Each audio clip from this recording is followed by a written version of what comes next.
Hey, coaches. So today, with this video, we're beginning a series of videos that are going to be riveting because we're going to be staring at my screen, looking at a PDF and learning from it together. And I'll keep these somewhat brief, but to be fair, there is a great deal of important content to cover when it comes to what we'll be focusing on with these screen sharing sessions as we look at the distinctions between PCC and MCC performance standards around the different core competencies.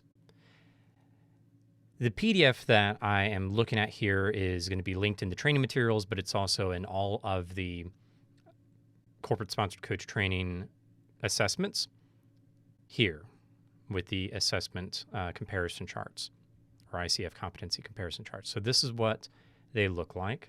Should zoom out a little bit to give a sense of them.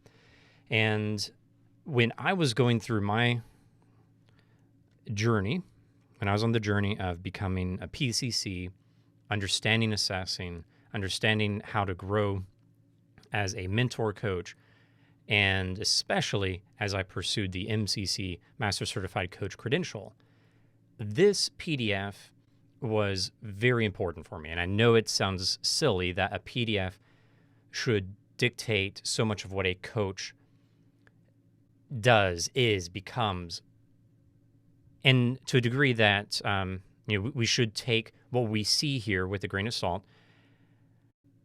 I was once told by Dr. Ben Coe, I've always appreciated this advice, that becoming a master coach is not about what you do, it's about who you are. But the nice thing about this PDF is that the MCC level column is in many ways, it's going to guide us with who we are to be for our clients and what behaviors help us demonstrate who we are effectively, and what behaviors pull us away from that master level of performance.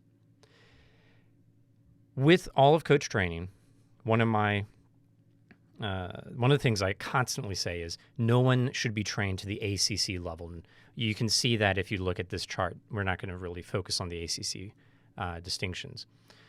But when we are stepping into the second half of the corporate sponsored coach training program, we aren't really training towards the PCC standards at this point. Now we want, in order to reach PCC performance, we want to be looking at MCC level expectations, because those will guide us to become a stronger, more confident, more capable coach for those we serve. So let's dive in. We're going to scroll on down here to powerful questioning and unpack it just by looking at the PCC and MCC levels. So let me keep zooming in here a bit. All right. So with the PCC level, we're going to do a quick overview of these. You'll notice that similar to what we've seen with the ACC level, it's going to look both at what you ought to be doing better than ACC, but there's still some minimum required language, some at least doing this type of language. So questions attend to the client's agenda. They are a mix of informational and powerful questions. You will not hear me say ever that you should be doing informational questions. Informational questions are okay from time to time. They are more of a vent for a coach, and they're usually not there to serve the client. So policy with the second half of the training is do not have informational questions. Usually at this point, most coaches in assessing, in the live feedback conversations that we're having in the breakout sessions, informational questions are way down at this point. But keep in mind that even at the PCC level, there's an expectation that they might pop up from time to time. It's great to just set that aside. Next, even powerful questions tend to focus towards solution. We don't want to just fix the problem. We don't want to stay in the present. Our questions need to help not only look at the current situation, but look at what the client is learning and who they are being, who they're becoming, and so on. Now, some clients are going to want a little bit more focus on the present, but as always, as we're bridging someone who is lower readiness into the coaching space, we want to help them explore a little bit more and a little bit more those deeper, more meaningful questions that help highlight how they're growing and transforming through the coaching process. Next, questions will tend to use coaching terminology or language easy for the coach versus using and exploring the client's language. This is the key area of development for this phase of the training. Our third quarter, so to speak, is what we're in here. We want to focus on the language we are using. I'm going to call out, and I would encourage everyone, as you're giving one another feedback in session, call out moments when the client uses a certain word. Maybe it's anger, and the coach uses frustration. Maybe it's, I really hated that, and the coach reframes that to, it sounds like you don't like that. Anytime that happens, those moves of the coach changing the language, it's going to stay similar, but it's just changing. It's more comfortable for the coach, maybe. That's something we want to call out. And if the coach uses, almost needs to use technical language, jargon in a coaching session, call that out as well. We mentioned that with some of the previous models, with emotional intelligence, with flow, and so on. We don't have to leverage the positive psychology language in order to stimulate exploration. Occasionally, leading questions will appear as well. This is we don't need this. If we have a sense that guiding the client would be useful, we can either set that intuition aside, or we can offer an exercise, or like an exercise of 5 questions that are specifically meant to help them see something. It's essentially an in the moment tool that you can leverage and create, or just say, hey, this is what I think we should be doing. What do you think? So the direct communication piece. Don't just string a person along with 20 questions until they get to your knowledge. And the coach will tend to ask comfortable rather than uncomfortable questions, another area of development for this third quarter of training. Coaches interested in PCC level scoring and being able to pass at that level need to watch for these red flags. The coach asks questions that reflects the coach's view of the situation or preconceived answer decided on by the coach. The same thing I was just saying. If you have a sense of where the client should go, just offer it with direct communication and then hand it off with that open question of, what do you think? But we've got to walk away from the sense of, my questions are leading them to the right answer. Coaches are not the problem solvers. The questions are leading the client in a direction chosen by the coach without discussion and with assent, and with assent to the direction by the client. So this is similar to what we're saying. If we want to lead, we want to offer the direct communication and talk about, co-create how we will address or not address the coach's intuition. And the coach is unable to move beyond standardized coaching questions or the coach's models of thinking and learning to the exclusion of the client's models of thinking and learning. This is a big one, a long-term one. It's usually not too heavily demonstrated at this point in coach training. Most of the time, this is being demonstrated by coaches in general when they're asking things like, how does that make you feel? What does that look like? And so on. Those template questions that are tired most of the time, we overuse them. Not that they're bad, but they tend to be overused. But in this training, it could easily be done as well by using template questions from, say, the START model.